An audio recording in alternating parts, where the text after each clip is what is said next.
17, 18. మరియు మీ మనోనేత్రములు వెలిగింపబడినందున ఆయన మిమ్మల్ని పిలిచిన పిలుపు వల్లైన నిరీక్షణ ఎట్టుదో, పరిశుద్ధులలో ఆయన స్వాస్థ్యం యొక్క మహిమైశ్వరం ఎట్టుదో, ఆయన క్రీస్తునందు వినియోగపరిచిన బలాస్యం బట్టి విశ్వసించు. మన ఇందు ఆయన చూపుచున్న తన శక్తి యొక్క అపరిమితమైన మహత్యం ఎట్టిదో మీరు తెలుసుకోవాలని మన ప్రభువైన యేసుక్రీస్తు యొక్క దేవుడైన మహిమా స్వరూపయోగ తండ్రి తను తెలుసుకున్నట్టు మీకు జ్ఞానమును ప్రత్యక్షత గల మనసును అనుగ్రహించినట్టు నేను నా ప్రార్థన ఎందు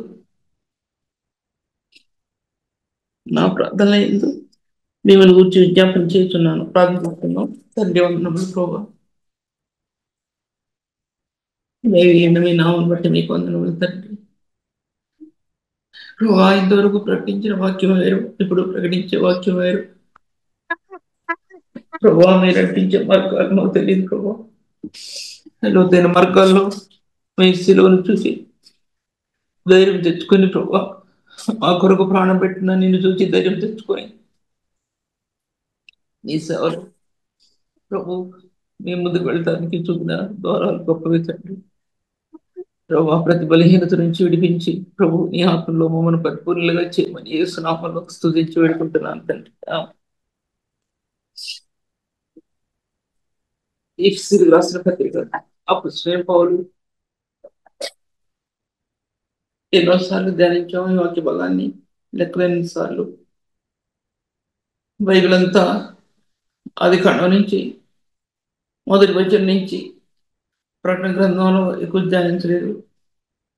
యూదా పత్రికలో ఒక వచనమే ధ్యానించాను. అయినా సరే, ఎంత ధ్యానించినా సరే, ఈ వాక్యం ఎంత చెప్పినా సరే, ఎన్నిసార్లు ఈ ప్రత్యక్షతలు చెప్పబడినా సరే, అవి నూతనమైనవిగా జీవం కలిగినవిగా ప్రభు ఆత్మకి ఇచ్చి ఉంటున్నాడు. కాబట్టి దేవునికి మహిమ కలుగును గాక. ఈ వాక్య భాగాలన్నింటిలో ఎఫ్సి పత్రికలో చాలా అది ఐశ్వర్యవంతమైన పత్రిక. ఎన్నోసార్లు మీతో చెప్పాను నేను. అపోస్తలుడైన పౌలు అన్ని జనాంగానికి ఏ విధంగా స్వార్థ ప్రకటించడానికి ఏర్పాటు చేసుకున్నాడో అనేది చెప్పాను. స్వార్థ అనేది ప్రకాశించే దివ్య సత్యాలు, దేవుని యొక్క దివ్య సత్యాలు సువార్తలు దాచిపెట్టబడి ఉన్నాయని చెప్పాను. సువార్త అనేది ఎన్నో అద్భుతాలు, ఆశ్చర్యకరమైన కార్యాలు అందులో దాచిపెట్టబడి ఉన్నాయని రోమీయులకు రాసిన పత్రిక 15 అధ్యాయం రాయబడింది. స్వార్థ అనేది మహిమ కలిగిన ప్రభు యొక్క ముఖ స్వరూపం అనేది స్వార్థలో దాచిపెట్టబడింది. వాటన్నిటిని వివరించలేను. చెప్పాలంటే స్వార్థ అనేది క్రీస్తు యేసు యొక్క ప్రేమ అందులో దాచిపెట్టబడింది. ఇవన్నీ ఒక సేవకుని హృదయంలో దాచిపెట్టబడి ఉన్నటువంటి అపారమైన అపురూపమైన సత్యాలు. అవి క్రీస్తు ప్రేమని తలచి తలచి తరచి తరచి చూసే కొలది అందులో లభించింది మహిమాయుక్తమైన అక్కడజాలాలు లభించే ఆత్మకి. క్రీస్తు ప్రేమను లో ఒక వ్యక్తి ముందుకు వెళ్ళే కొలది మహిమాయుక్తమైన కణాలలో క్రీస్తు యొక్క స్థానంలో లభించే ఆ స్వరూపం లభించింది ఆత్మకి. అది కనుక లభించకపోతే ఏ సేవకురాలు కూడా ముందుకు వెళ్ళలేరు. కేవలం క్రీస్తునందు ప్రేమతో మాత్రమే సువార్త ప్రకటించడానికి ప్రభు ఏర్పాటు చేసుకున్నాడు అనే విషయం గురించి కూడా మీ మధ్యలో ఎన్నోసార్లు చెప్పాను నేను. ఇప్పుడు జూమ్ మీటింగ్లో ఇది మొట్టమొదటిదే నేను ఈ 2 నెలల తర్వాత మీకు చెప్పగలిగేది. ఈ జూమ్ మీటింగ్స్ దేవుడు ఎందుకు ఏర్పాటు చేశాడు? కేవలం సేవకుల కొరకు, సేవకురాండ్రుల కొరకు. మేమేమి గొప్పవాళ్ళగా నిలబడలేదు, కానీ క్రీస్తు ప్రేమను ధరించుకొని దేవుని సన్నిధిలో నిలబడిన వ్యక్తులుగా మేము మీ ఎదుట ఉన్నాము. తర్వాత ఈ ఎఫెసీ పత్రికలో పిలుపుల గురించి రాయబడ్డాయి. ఎన్నో పిలుపుల గురించి రాయబడినా సరే, పిలుపు అనే విషయాన్ని నేను ఎప్పుడు కూడా మీ మధ్యలో టచ్ చేయడం నాకు జ్ఞాపకం లేదు. ఎందుకంటే ఆ పిలుపు అనే విషయం గురించి అందులో ఇప్పుడు చెప్పినటువంటి కణజాలాలన్నీ కూడా పిలుపులో ఉన్నాయి. క్రీస్తు యేసు యొక్క ప్రేమ, క్రీస్తు యేసు యొక్క మహిమ, క్రీస్తు యేసు యొక్క పరిశుద్ధ స్థానాలు, క్రీస్తు యేసు యొక్క ఉన్నతమైన గుణగణాలంటే ప్రేమ నుంచి, కనికరం నుంచి, దయ నుంచి, వాత్సల్యత నుంచి ఎన్నో అందులో దాచిపెట్టబడి మన ఆత్మకందేవి ఆ పిలుపులో ఆ పిలుపులో ఆ స్వరం వినబడింది. ఆ స్వరం అనేది ఈ లోకంలో ఎవరి స్వరం కాదు. ఆ స్వరం ఎక్కడి నుంచో పరలోక మార్గాల నుంచి వినిపించింది. రెండోదిగా ఆ స్వరం కల్వరిలో ప్రాణం పెడుతూ తన ప్రాణానికి యేసుక్రీస్తు ప్రభువారు తన ప్రాణాన్ని ఈ లోకంలో మన కొరకు అప్పగించిన స్థానం ఆ పిలుపులో పంచిపెట్టబడింది. ఆ పిలుపులో ఆయన స్వరాలు వినబడ్డాయి. కోటి స్వరాలే కాదు, ఎన్నో స్వరాలు అందులో వినిపించాయి. ఆ స్వరంలో ఆ స్వరం నేటి ప్రపంచానికి మార్గంగా చూపించబడింది. నేటి సంఘాన్ని లేవనెత్తుకుని అందులో ఆ మార్గాలు తేటపరిచాడు దేవుడు. అత్యధికమైన ప్రేమతో, కృపతో సంఘాన్ని అలంకరించాడు ఆయన. అది సేవ రహస్యం. అది ఒక వ్యక్తి సేవ చేస్తున్నారంటే ఇవన్నీ హృదయంలో ఉంటాయి. లేకపోతే జీవితాల్లో ఆ సేవా జీవితం ప్రతిఫలించే కదా, అది వ్యాపించదు అనే విషయం గురించి మాట్లాడుతుంటున్నాను. ఒక వ్యక్తి సేవ చేసే వ్యక్తి మన కాడి మనం మోయచ్చు. క్రీస్తు శిలువను చూస్తూ నడిచే విధానమే సేవా జీవితం. సేవ అనేది అందులో పరిశుద్ధుడైన ప్రభువుని నీ అంతరంగంలో మోసుకుని జీవపు సువాసనగా, జ్ఞాన సువాసనగా కొరింథీ రాసిన పత్రిక 2వ అధ్యాయం 2వ వచనాల్లో 1వ వచనాల ఆఖరి భాగాల్లో రాయబడినటువంటిది.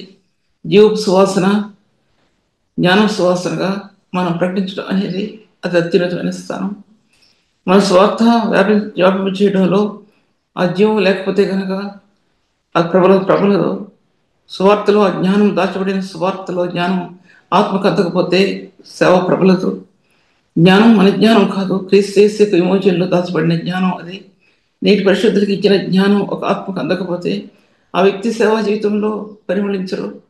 జ్ఞానం, క్రీస్తు యేసు జ్ఞానం పరిమళించదు, ఆ జీవం వ్యాపించదు అనే విషయం రాయబడింది. మన ఆత్మ తెలియపరచబడిన ఆ సత్యాలన్నీ అల్పమైన ఒక వ్యక్తి స్వార్థ ప్రకటించడంలో ఆ జ్ఞానాత్మ హృదయం ఉంటేనే ప్రకటిస్తున్నాం, లేకపోతే ప్రకటించలేము. గొప్ప వాళ్ళకి గొప్ప చదువులు చదివి ఇతర దేశాలకు వెళ్ళి 5 సంవత్సరాలు చదివిన వారికి లభించిన జ్ఞానంలో, అల్పులైన వారికి ఇచ్చిన జ్ఞానంలో క్రీస్తు యేసు యొక్క మహిమ కణాలు వెదజల్లినప్పుడు ఆ జ్ఞానం అపారమైనది. ఆ పిలుపులో క్రీస్తు యేసు యొక్క దైవత్వం అనేది, మహిమ అనేది, మానవత్వం అనేది ఆ పిలుపులో దాచిపెట్టబడి ఉన్నాయి. ఒక వ్యక్తి ఆ పిలుపును అంగీకరిస్తే ఈ ఆత్మకి బయలుపరచబడతాయి. అంగీకరించకపోతే ఏమాత్రం కూడా బయలుపరచబడవు అనే విషయం మీతో మాట్లాడుతుంటున్నాను. క్రీస్తుని రక్షకుడిగా అంగీకరించిన వ్యక్తి జీవితంలో ఇవన్నీ దాచిపెట్టబడి ఉన్నాయి. ఎన్నో దాచిపెట్టబడి ఉన్నాయి. అందులో కణజాలాలన్నీ దాచిపెట్టబడి ఉన్నాయి. కణజాలం అంటే ఏంటి అని మీరు నన్ను అడిగితే, ఒక కణం అనేది భూమి మీదకి ప్రబలింది. ఆకాశ దిగంతాల నుంచి ఆది కాండంలో మొట్టమొదటి వచనం బైబిల్ గ్రంథం తెరిచినటువంటి ఆ వెలుగులో ఈ కణజాలాలు భూమి మీదకి పంపబడ్డాయి.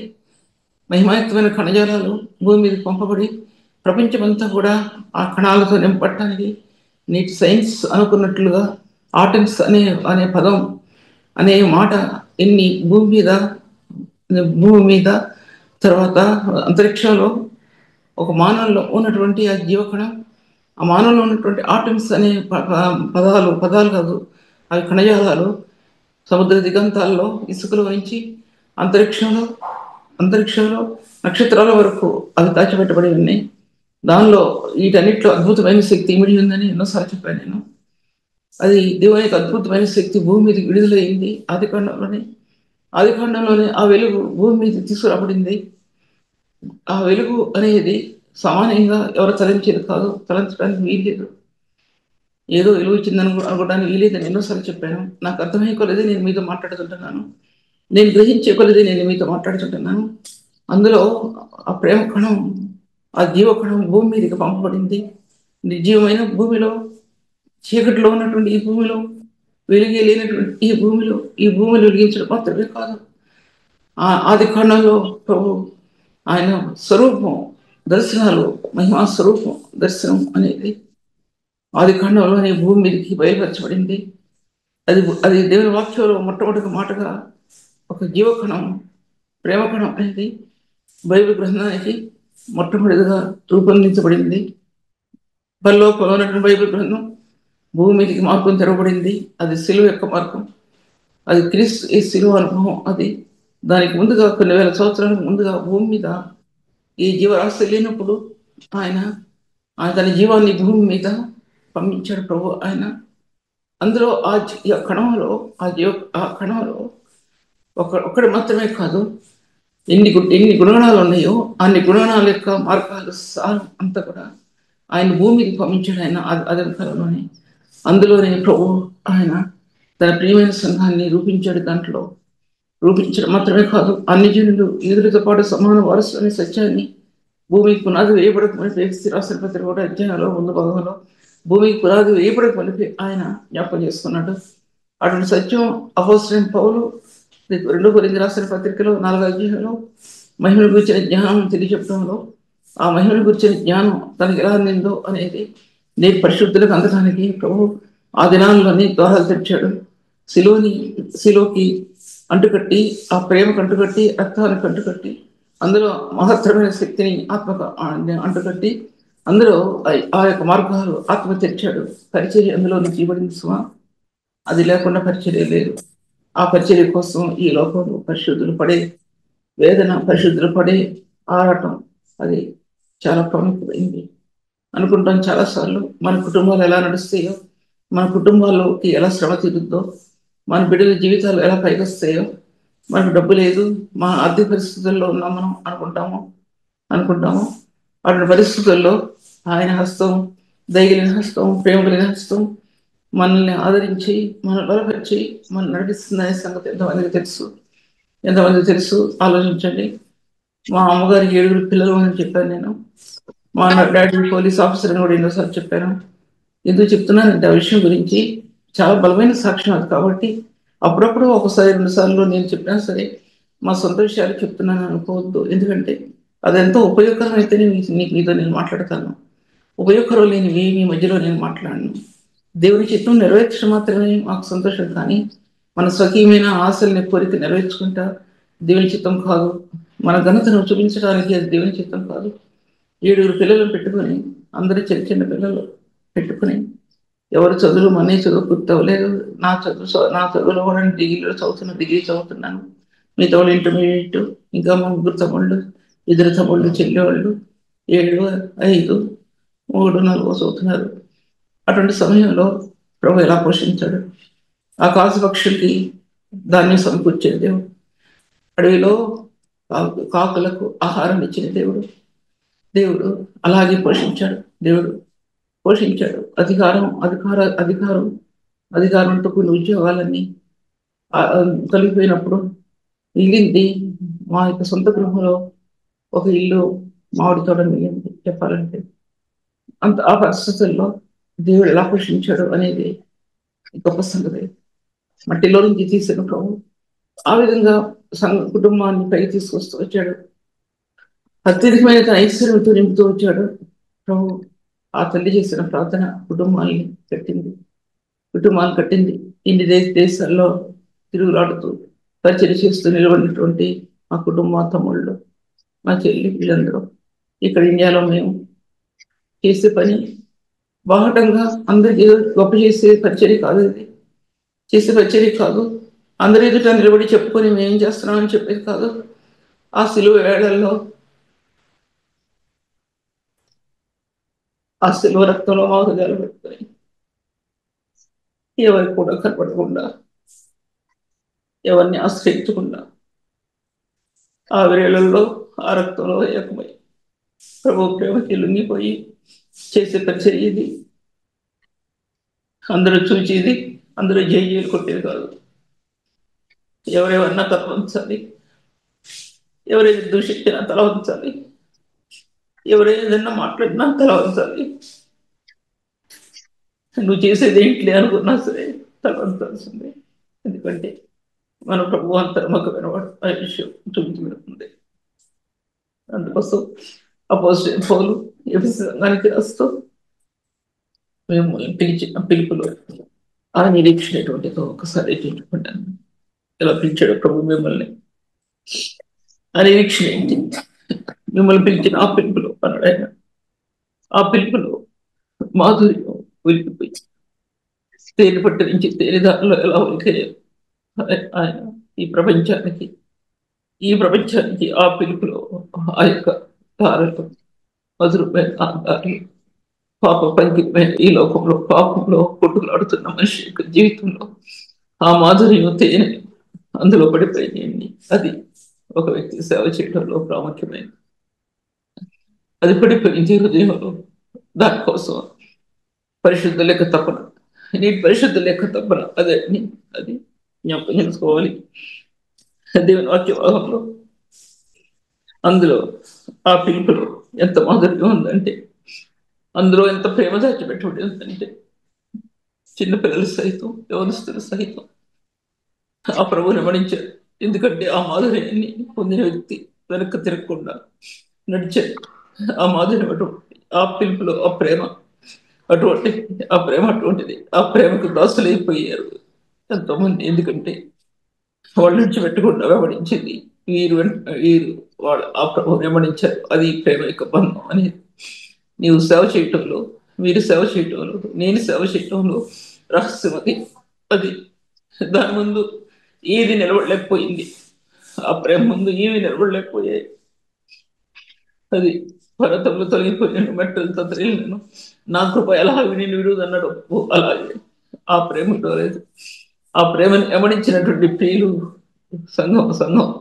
సంఘం అనేది వారితో కట్టబడింది ఈ లోకంలో. అది ఆ ప్రేమకు గుర్తు. ఆకాశ దిగంతాల్లో ప్రసరించిన ఆ ప్రేమ కణాలు వెలుగులో నుంచి ఆ ప్రేమ కణాలకు ప్రేమ బిందువులు, పరిశుద్ధ బిందువులు ఆ రెండు ఏకమైన పరిశుద్ధతలో ఏకమైన ప్రేమ నేటి క్రైస్తవ లోకానికి అందించాడు దేవుడు. అది భూమి మీద ప్రబలమయ్యే స్థానాలు అవి ప్రబలం కాకుండా ఎన్నో రకాలుగా ఈ క్రైస్తవం భూమి మీద విడిపోతుంది. కానీ అసలైన క్రైస్తవం అనేది ప్రేమ పరిశుద్ధతలో ఏకమై క్రీస్తు పాదాల దగ్గర నిలబడినటువంటి ఆ స్థానాలు నేటి క్రైస్తవ జీవితాలు, క్రైస్తవులు నిలబడవలసినటువంటి స్థానాలు అవి మర్చిపోయారు. ఎంతోమంది అవి మర్చిపోయారు. ఈ లోకంలో దేన్నైతే ఆశించకూడదు, దేన్నైతే మనం పొందుకోవడానికి త్వరపడకూడదు, అటు వాటి కోసం ఆశపడ్డారు ఎంతోమంది. ఆత్మలో ఫలితం లేకుండా అయిపోయింది అనమాట అర్థం.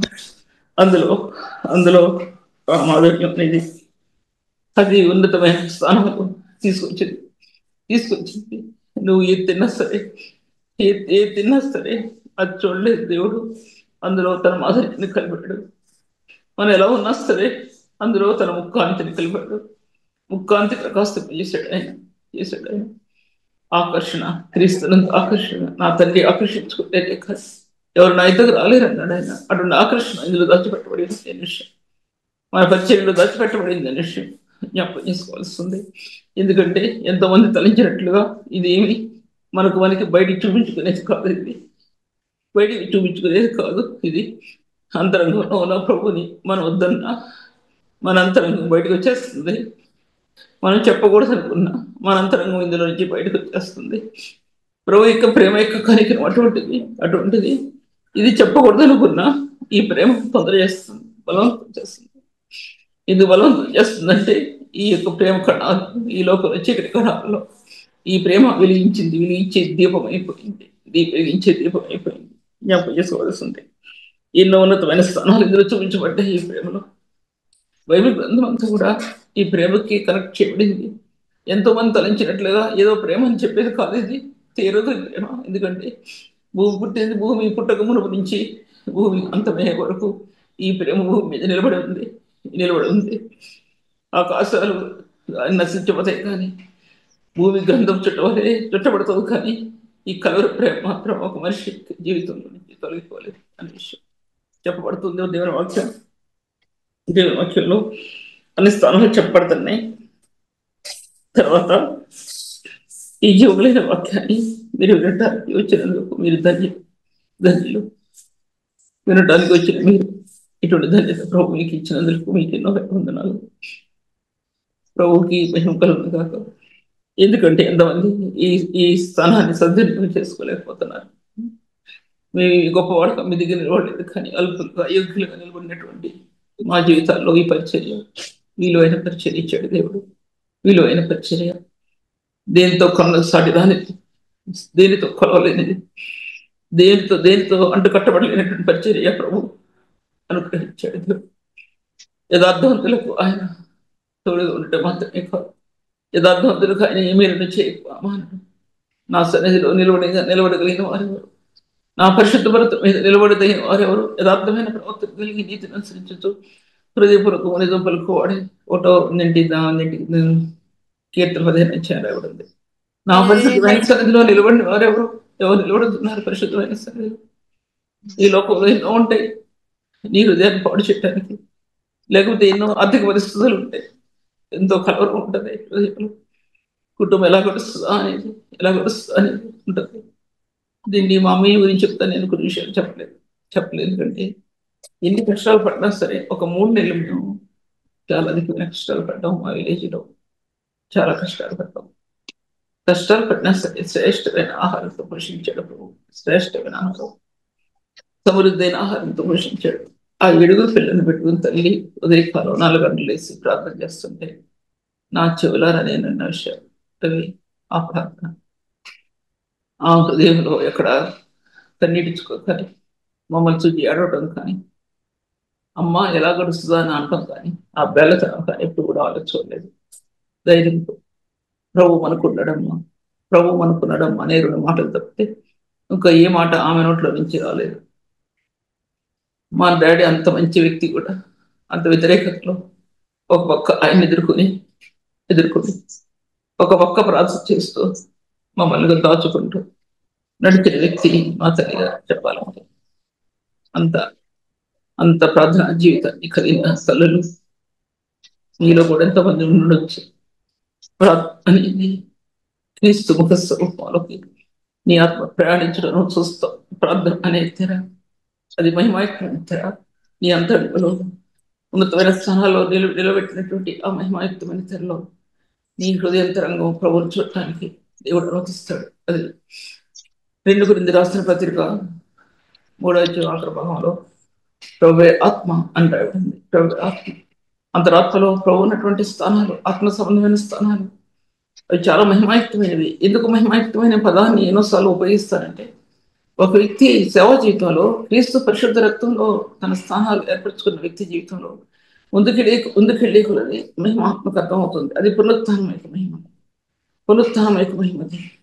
క్రీస్తు మరణం నుంచి లేచినటువంటి ఆ మహిమ, పునరుత్థానం యొక్క మహిమ, అది నీ ఆత్మకి పునరుత్థాన జీవాన్ని అందించండి. అది పునరుత్థాన ఆ జీవం కనుక లేకపోతే సేవ చేయలేని వ్యక్తి ఆత్మకు పట్టుకోలేదు. ఎంతసేపు వ్యక్తి ఈ లోకంలో ఒకదాన్ని పట్టుకుని కొట్టుకులాడలేదు. ఆత్మకి ఆ ప్రత్యక్షత, ఆ జీవం ఆత్మకి ఇవ్వబడకపోతే సేవా జీవితం అనేది పరిమళించదు. నీకంటే నేను బాగా చెప్పానా, నాకంటే నువ్వు బాగా చెప్పావా, ఇదే దానిలోనే ఆత్మ ఉంటుంది. కానీ ఉన్న దానిని పట్టుకుని క్రీస్తు ప్రేమలో వెంటాడే మనుషులు ఈ లోకంలో సేవకులు చాలా తక్కువ అండి. ఎంతో మందిని చూస్తాను నేను. బాల్యం నుండి నేను చూస్తూనే వచ్చాను. నేను బాల్యం నుండి, ఎందుకంటే బాల్య దినాల్లో, సేవా జీవితంలో బాల్య దినాల్లో అంటే చాలా చిన్న ఏజ్లోనే సేవని ప్రారంభించానండి. చదువుకునే దినాల్లోనే నేనేంటి మా చెల్లెళ్ళేంటి చిన్న ఏజ్లో ఆ ప్రేమ ముద్రితం అయిపోయిందండి. ఎవరు తీయలేకపోయారు. ఆ ముద్ర, రాజముద్ర, పరిశుద్ధుని యొక్క నీతి ముద్ర, రక్తంతో కూడిన ముద్ర హృదయంలో వేయబడినప్పుడు, ఆ రక్షణ అలంకారాలు ఆత్మకి ప్రవహించినప్పుడు ఆ స్థానాలు తొలగిపోవడానికి ఇష్టపడలేదు. ఎన్ని ఆటంకాలు ఇచ్చినా సరే ప్రభు పైకి లేపుతూ వచ్చాడండి. ఆ ప్రభు అటువంటి ప్రభు అండి. ఆ ప్రభుని గుర్తిరిగారా మీరు? ఆ ప్రభుని గుర్తిరిగారా? ఒకసారి వెళ్ళడుతున్నాను నేను. తర్వాత ఆ స్థానాలు పరిశుద్ధ పర్వతం మీద తీసుకువెళ్తాయి.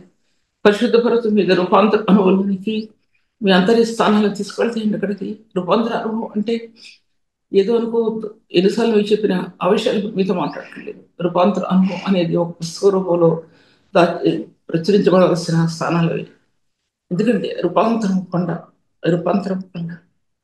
పాత నిబంధన నూతన నిబంధనని ఏకం చేస్తున్న రూపాంతరం కొండ. పాత నిబంధన భక్తుల్ని నూతన నిబంధన భక్తుల్ని రూపాంతరపరిచిన అంటే ఏకం చేసినటువంటి ఆ రూపాంతరం కొండ, క్రీస్తు యొక్క దైవత్మిక మార్గాన్ని బయలుపరిచిన ఆ రూపాంతరం కొండ.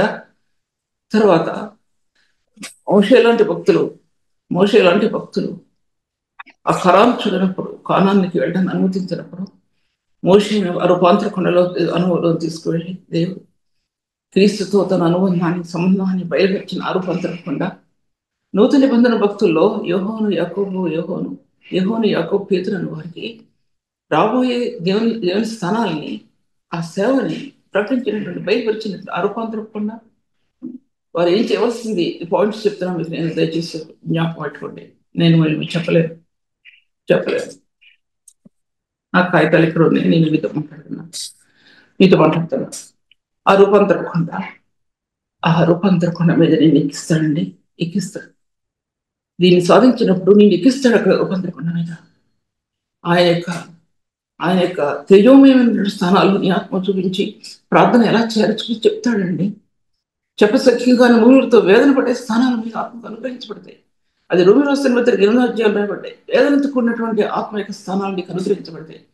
చెప్పసఖ్యం కాని మూలులతో నువ్వు వేదన పడుతుంటే ఆ వేదన యొక్క రహస్యం కల్వరి కొండను తాకుతుందండి. కల్వరి యొక్క శిలువను తాకుతుందండి.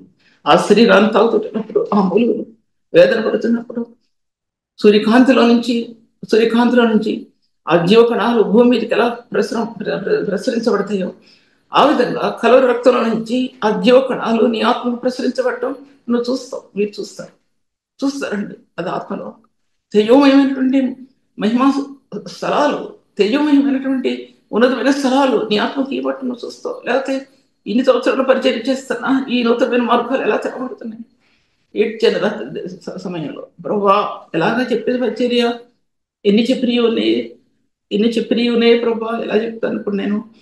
ప్రభా ఇన్ని స్థలాల్లో ప్రకటిస్తున్నా సరే మీరు నూతనమైన దర్శనం ఆత్మకి ఇవ్వకపోతే ప్రభా, ఈ నూతనమైన క్రియలో నేను పాలిభాగస్వామి కాకపోతే నేటి సేవకులకి ఏ విధంగా బోధించగలను ప్రభా? నేను ఏ విధంగా బోధించగలను? ఒక అల్పురాలు కదా నేను, గొప్పదాన్ని కాదు కదా నేను. వాళ్ళ బుద్ధి చెప్పడానికి, అరవటానికి, తిట్టడానికి ఆ ఈ స్థానాలు నాకు ఇవ్వగల ప్రభా.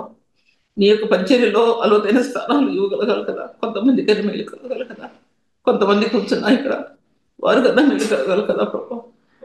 వారి సేవలో, వారి యొక్క సంఘాలలో మేలుకరంగా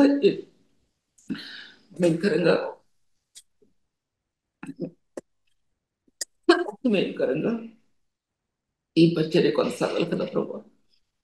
అందుకున్న నా హృదయం వేదన పడిందండి. ఎంతో సమయం వేదన పడింది. పొద్దున్న లేచేసి వాక్యం చెప్తాను అనుకుంటే పరిస్థితి కాదు. ఎందుకంటే అనుభవాలు ప్రభు ఎక్కిస్తాడండి. ఆ ప్రేమను కుమరిస్తాడు నీ హృదయంలో. ప్రార్థన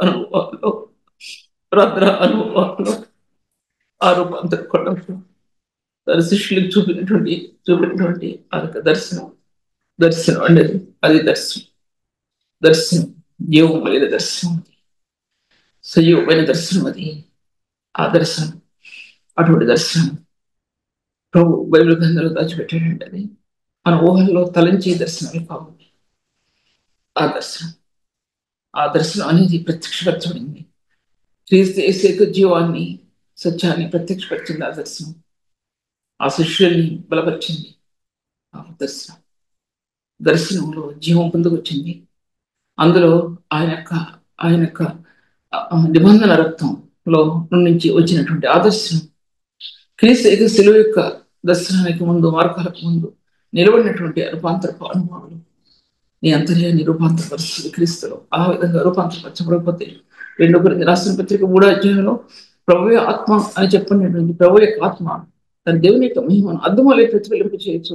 అర్థం వలె వాక్యం చెప్పడానికి అర్థం వలె నీ ఆత్మని ఆ పరిశుద్ధాత్మ దేవుడిని లేఖనాల్లోకి తోడుకుని వెళ్ళి ఆ సత్యాన్ని ఆత్మ వివరిస్తాడండి. అలా చెప్పకపోతే ఈ కట్టుకథలు చెప్తారండి, గుడ్డకల కథలో అవి ఇవి చెప్పి దేవుని మహిమను దొంగిలిస్తారా?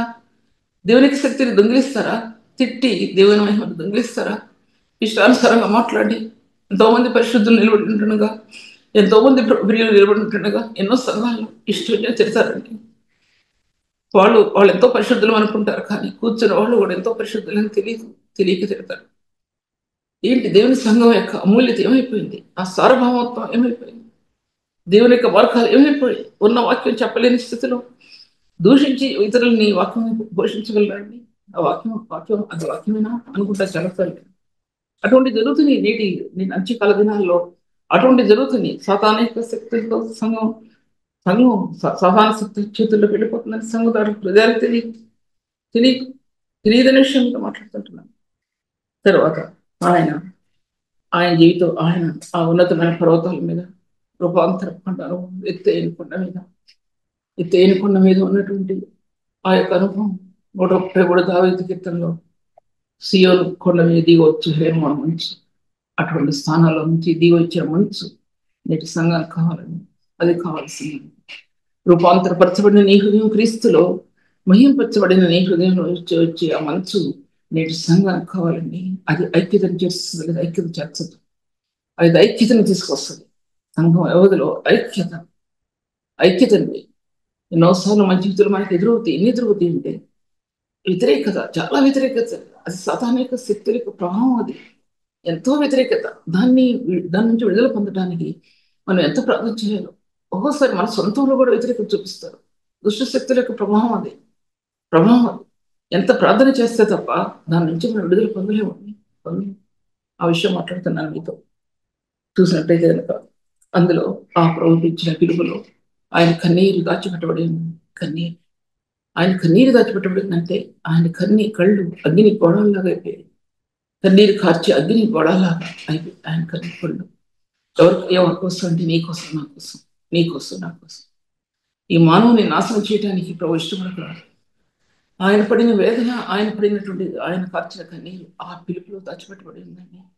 ఆ కన్నీరు, ఆ పిలిచిన పిలుపులో నిరీక్షణ ఎటువంటిదో ఉన్నాడు. ఆ పిలుపులో నిరీక్షణ ఇటువంటిదో ఉన్నాడు. ఆయన చూసినట్టయితే కనుక ఆ పిలుపులో ఆ కన్నీటి దారుల్లో ఆ రక్తపు నిబంధనలో, రక్తంతో నిబంధన చేసిన ప్రభు ఆ రక్తం దొల్లించబడిందండి. ఆ పిలుపులో ఆ రక్తం దొల్లించబడింది. ఆ పిలుపులో ఆ రక్తం సామాన్యమైన రక్తం కాదు. పేతురు రాసిన పత్రిక 1వ అధ్యాయంలో అమూల్యమైన, నిర్దోషమైన, నిష్కపమైన రక్తం. ఎఫెసీ రాసిన పత్రిక 5వ అధ్యాయంలో సంఘాన్ని తన ఎదుట పరిశుద్ధమైనది గాను, నిర్దోషమైనది గాను, నిష్కపటమైనది గాను అన్నాడు. ఈ రెండింటి మధ్య మార్గాలు క్రీస్తు యేసు రక్తం విమోచనత్వం, ఈ రెండు ఏకం చేయబడ్డాయి. నేటి సంఘానికి, నేటి ప్రభువుకి మధ్యలో ఆ రక్తం నిబంధన చేయబడిన రక్తం ఏకం చేయబడిందండి. నిబంధన రక్తం లేకుండా ఆత్మాభిషేకం లేదు.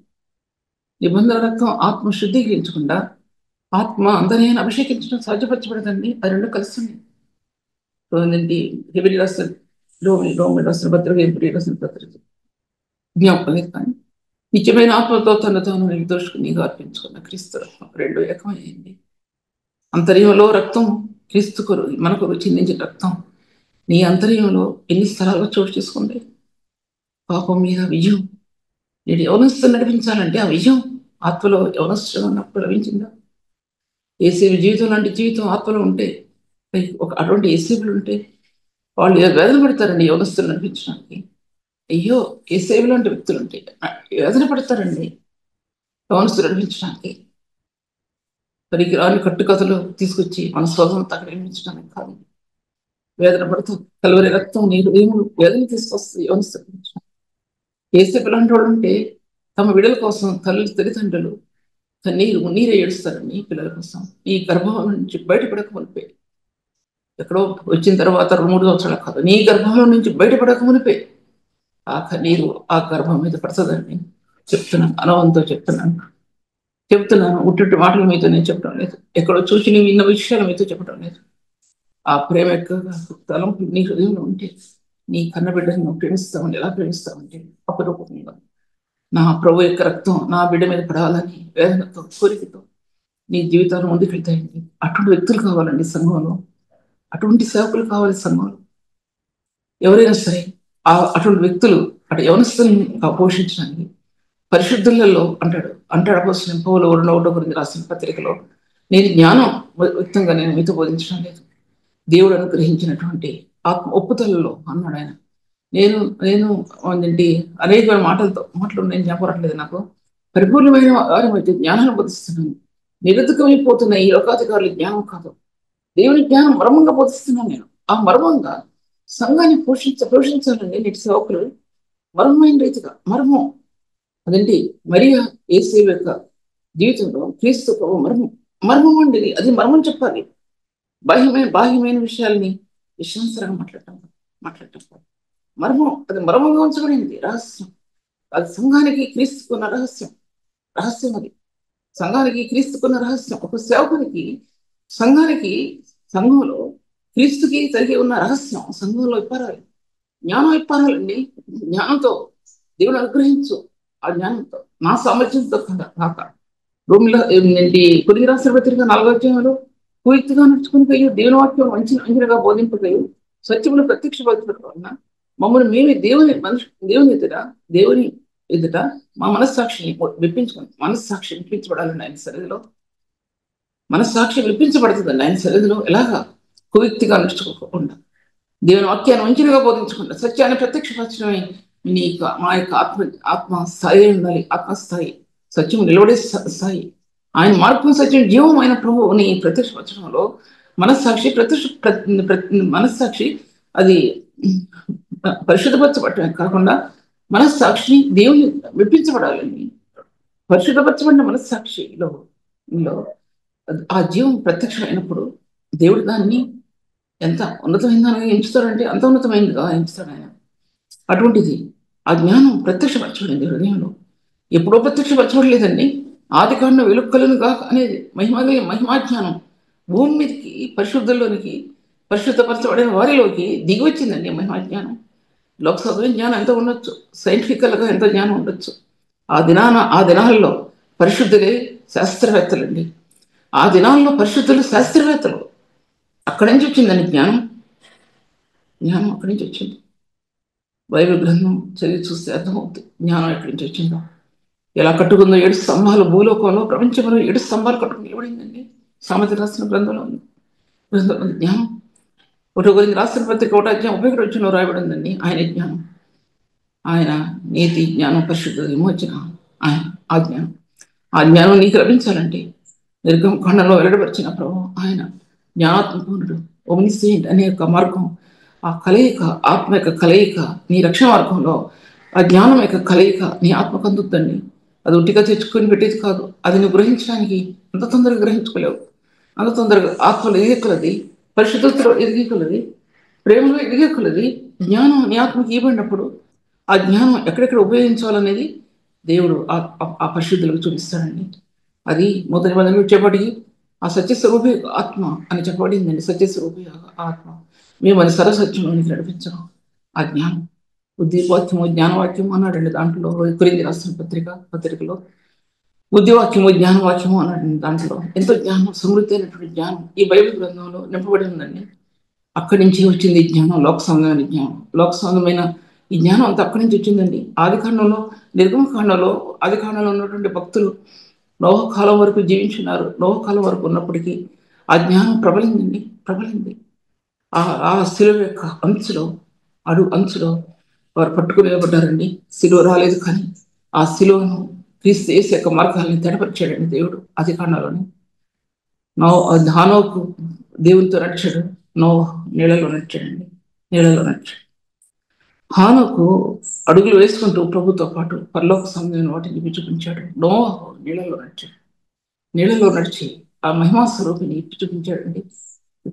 ఆయన దాంట్లోకి వెళ్ళలేదు. ఒక్కొక్క మాట చెప్తున్నానంటే ఎన్నోసార్లు చెప్పారు కాబట్టి పట్టుకోగలగాలి. ఆయన యొక్క ధనస్సు, దేవుని యొక్క ధనస్సు ఎటువంటి ధనస్సు చూచాడంటే ఆ కాంతి, నీలమయమైనటువంటి ఆ కాంతి, ఆ ప్రపంచంలో ఆకాశమండలంలో ఆ కాంతి నోహ ఓడను వెలిగించిందండి. నోహ ఓడ ప్రకాశితమైంది. నీ అంతరము చీకటి అంతరంగంలో ఆ ప్రభు యొక్క మహిమను చూచినప్పుడు నీ చీకటి హృదయం ఎలా ప్రకాశిస్తుంది? సంఘంలో మహిమలైన స్తమంగా ప్రభు నిలబెట్టుకుంటాడండి. అటువంటి మార్గాన్ని బట్టి దేవుని వాక్యం ప్రబలం అవటానికి మీరు మీ చేయూతనివ్వాలి. అపూర్వమైన దేవుని వాక్యాన్ని మీకు అందిస్తున్నప్పుడు మాకు కాదని మీరు అనుకుంటే దాన్ని త్రోసివేస్తే మీ జీవితంలో మీరు ఏమి కూడా పొందలేరు.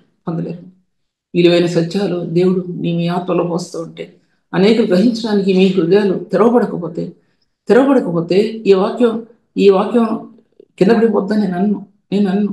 ఎందుకంటే ఇది జీవం కలిగిన వాక్యం, ఎన్నో ధనరాస్తులు ఉన్నటువంటి వాక్యం, రక్తంతో నిబంధన చేయబడినటువంటి సత్యాలు ఉన్నటువంటి వాక్యం. అనేకులకి మీరు ప్రోత్సహించకపోతే, ఈ సమయాన్ని వృధా చేసుకుంటే ఏం సంపాదించుకుంటారు? అంటే ఇది చాలా ప్రాముఖ్యమైంది, మీకు ఏమీ లేదని అంటలేదు. వాక్యం బోధించే వాళ్ళకి ఏంటి ఎక్కడి నుంచి వచ్చింది వాక్యం అనేది వాళ్ళకు మాత్రమే తెలుసు.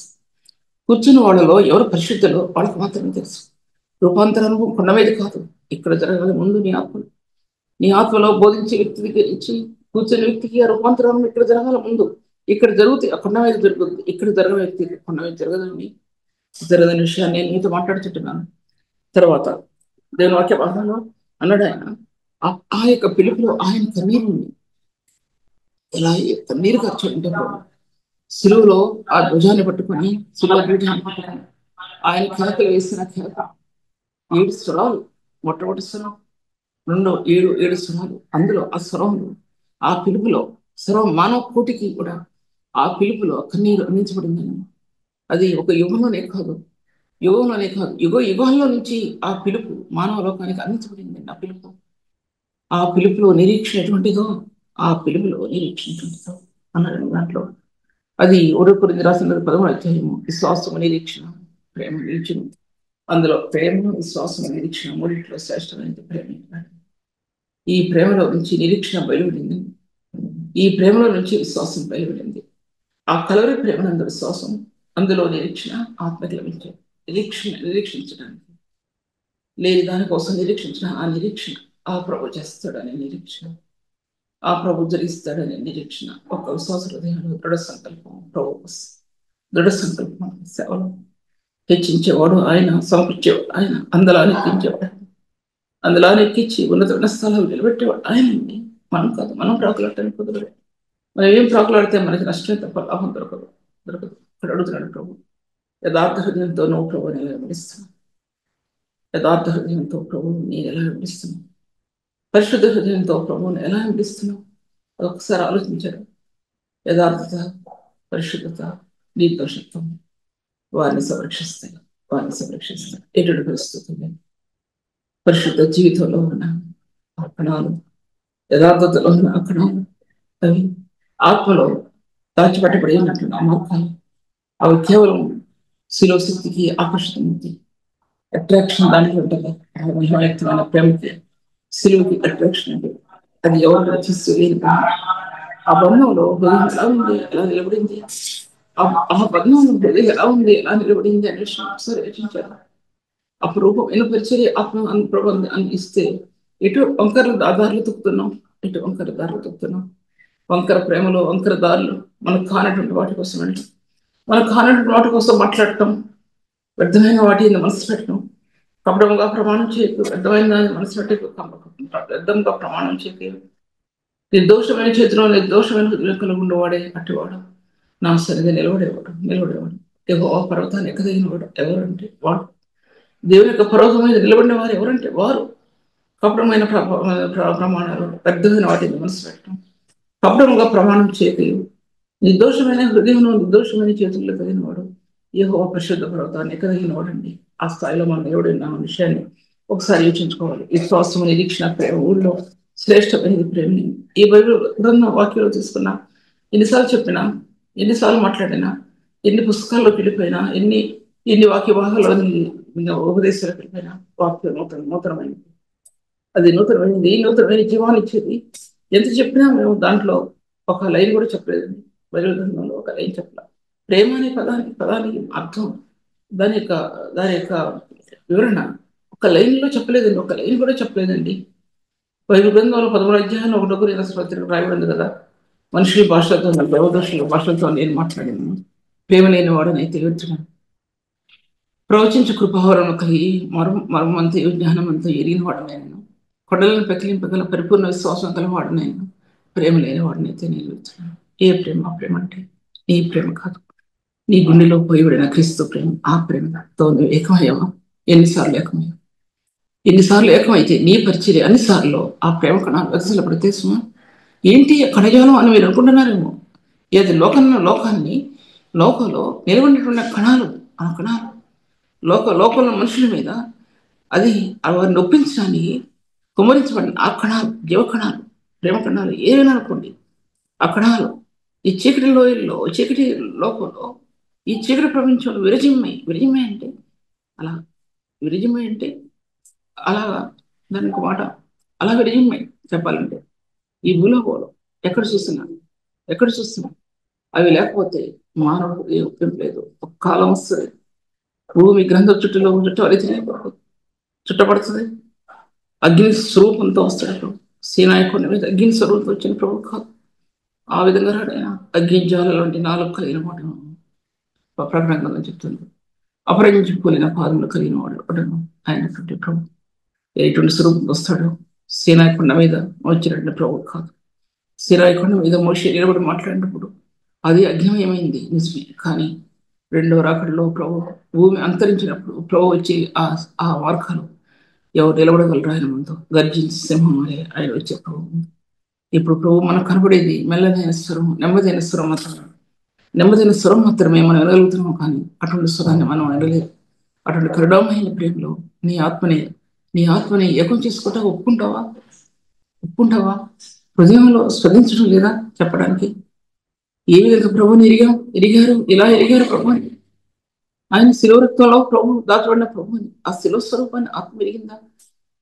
ఈ జీవితంలో దినాలు గడిచే కొలది ఆ పాప ఒప్పుదల, నేను చెప్పే పాప ఒప్పుదల తప్పిదం చేసే పాప ఒప్పుదల కాదు. ఒక పరిశుద్ధమైన ప్రభువుని ఎదుర్కోవడానికి నీ హృదయాంతరంగం ఎంత పరిశుద్ధమైనది నిలబడింది. ఆసత్యం మాట్లాడుతున్నాను, అంత ఆసత్యం మాట్లాడుతున్నాను. నేను పరిశుద్ధులైన ప్రభువుని ఎదుర్కోవడానికి ఎటువంటి పరిశుద్ధత్వం నీ ఆత్మ నిలబడి ఉంది దేవుని సన్నిధిలో. ఆ విషయం మాట్లాడుతున్నాను నేను. ఆయన మహిమా స్వరూపి, అగ్ని స్వరూపి, పరిశుద్ధ స్వరూపి. ఆయన సీనాయి కొండ మీద ఉన్నప్పుడు ప్రభు ఏ మాటలు మాట్లాడాడు? ఆయన మోషేతో ఇలా ఉండాలని చెప్పాడు. ఆయన మాట జ్ఞాపకం తీసుకోండి. అదే కొత్త నిబంధన రక్తం, క్రీస్తు యేసు రక్తంలో ప్రభు అవన్నీ చెప్పలేదు. కానీ నీ హృదయం నా ఆలయం ఉన్నాడండి. నీ హృదయంలో ఉన్నటువంటి ఆ స్థానాలన్నీ కూల్చివేయడానికి ఆ రక్తం దుర్వాడింది. నూతన నిబంధన ప్రవేశిస్తారు.